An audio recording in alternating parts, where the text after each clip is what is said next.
नमस्कार। आज हम जावा के दो काफ़ी ज़रूरी कॉन्सेप्ट्स पर गहराई से बात करने वाले हैं। हाँ, इनहेरिटेंस और पॉलीमॉर्फिज्म ये जावा के कोर पिलर्स में से हैं। बिल्कुल। हमारे पास अमोल उजागरे के सेशन से कुछ पॉइंट्स हैं और कोशिश रहेगी कि इन टेक्निकल आइडियाज़ को एकदम आसान बना दें। हाँ, मतलब प्रैक्टिकल तरीके से समझे। तो शुरुआत करते हैं सुपर कीवर्ड से। सुना है ये पेरेंट क्लास की चीज़ों को एक्सेस करने में मदद करता है। हाँ, बिल्कुल, जैसे वेरिएबल्स, मेथड्स या कंस्ट्रक्टर्स भी।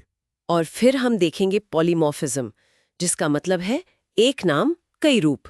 देखेंगे ये कोड को कैसे फ्लेक्सिबल बनाता है। सही, चलिए शुरू करते हैं।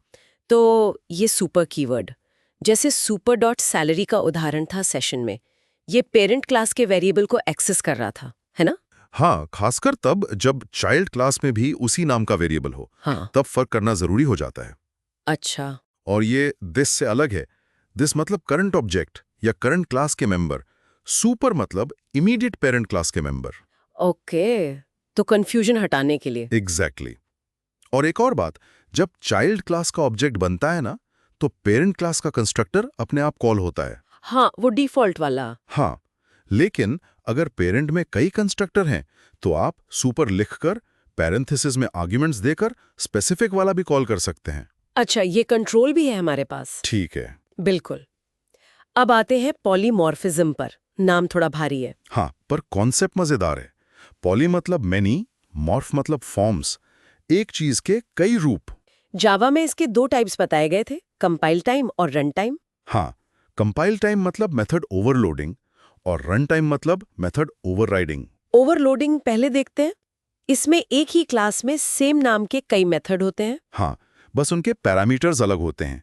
या तो पैरामीटर्स की संख्या अलग हो या उनके टाइप अलग हो। जैसे वो एडिशन वाला एग्जाम्पल था, 2 नंबर जोड़ना, 3 नंबर जोड़ना। बिल्कुल। या फिर जैसे system.out.println है, वो इंटीजर भी प्रिंट करता है, स्ट्रिंग भी, डबल भी, सब कुछ।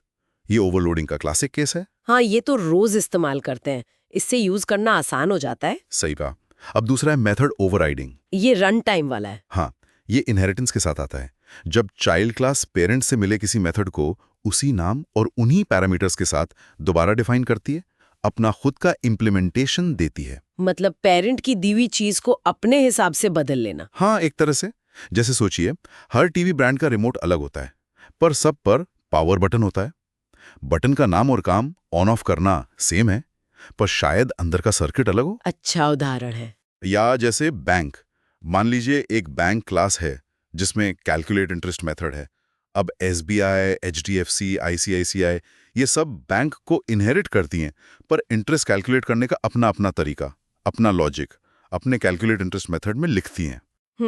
तो पेरेंट का मेथड होते हुए भी चाइल्ड अपना वाला इस्तेमाल करेगा। हाँ, अगर चाइल्ड का ऑब्जेक्ट है तो। यहाँ एट ओवरराइड एनोटेशन लिखना अच्छी प्रैक्टिस है।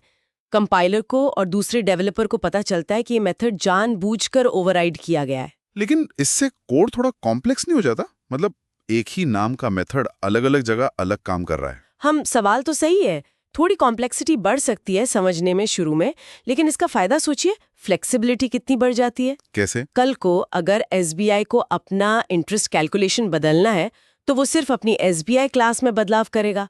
बैंक क्लास या एचडीएफसी पर कोई असर नहीं पड़ेगा। बड़े सिस्टम्स में मेंटेनेंस आसान हो जाता है। हाँ, ये तो बड़ा फायदा है। अच्छा, फिर ऑब्जेक्ट, रेफरेंस और कास्टिंग की भी बात हुई थी। ऑब्जेक्ट तो न्यू से बनता है, मेमोरी लेता है। हाँ, वो एक्चुअल चीज है। और रेफरेंस वेरिएबल वर्सेस का एक नाम या पॉइंटर समझ लीजिए। और अपकास्टिंग?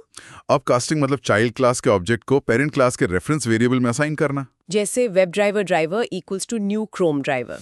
बिल्कुल, यही सबसे कॉमन उदाहरण है। वेब ड्राइवर पेरेंट इंटरफेस है, क्रोम ड्राइवर चाइल्ड क्लास है।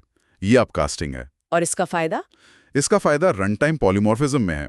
आप ड्राइवर वेरिएबल से मेथड कॉल करेंगे, जैसे ड्राइवर डॉट गेट, तो चलेगा क्रोम ड्राइवर वाला गेट मेथड, अगर क्रोम ड्राइवर ऑब्जेक्ट असाइन किया है तो। अच्छा, तो रेफरेंस पेरेंट का पर मेथड चाइल्ड का चलेगा। हाँ, अगर वो ओवरराइड किया गया है तो।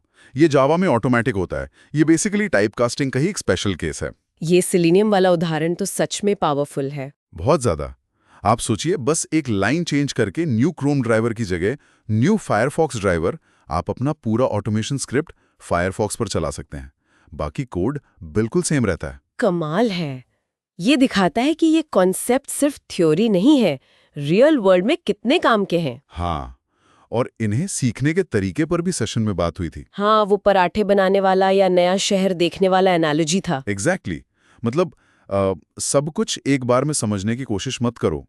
एक कॉन्सेप्ट पकड़ो, उसे समझो, थोड़ा कोड लिखो। परत दर परत। हाँ, ये चिंता मत करो कि इसका इस्तेमाल आगे कहाँ होगा।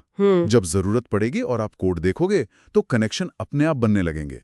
फोकस एक टाइम पर एक चीज पर रखो। सही सलाह है। तो आज हमने सुपर और दिस का फर्क समझा, पॉलीमॉर्फिज्म के दोनों रूप, ओवरलोडिंग, ओवरराइडिंग देखे और अपकास्टिंग को सेलेनियम जैसे रियल एग्जाम्पल से जोड़ा। हाँ, काफी कुछ कवर हो गया। कुल मिलाकर जावा की ये क्षमताएं कोड को फ्लेक्सिबल, रीयूजेबल और ऑर्गेनाइज्ड बनाने में मदद करती हैं। बिल्कुल। और अंत में एक सवाल छोड़ जाता हूं सोचने के लिए। इनहेरिटेंस और पॉलीमॉर्फिज्म बहुत पावरफुल हैं, फ्लेक्सिबिलिटी देते हैं, पर क्या हमेशा कॉम्प्लेक्स डिजाइन ही बेस्ट होता है?